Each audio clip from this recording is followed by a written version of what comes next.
Aziz kuzatuvchilar, mana keyingi patsientamiz 32 yoshli ayol kishi, bu kishi Angor tumanidan, bu kishi tikuvchi ekanlar. Bu kishida ichki va tashqi gemoroy va anal yoriq, ya'ni analniya treshina degan kasallik, juda og'riqli sindrom bezovta qiladi. Shuning uchun o'sha sfinkterospazm bezovta qilgani uchun, og'riq kuchli bo'lgani uchun bu kishi kelganlar.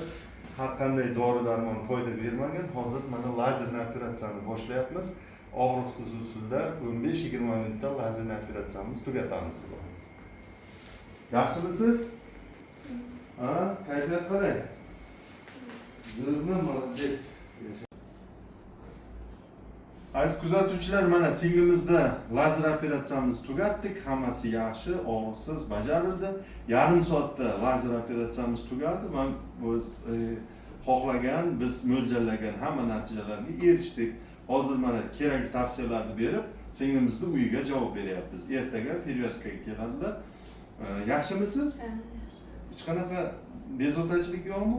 Og'riq sezmadingizmi? Yo'q. Ha, yaxshi. Bo'lmasa ertaga ko'rishamiz. Bizni kuzatishda davom etinglar. Biz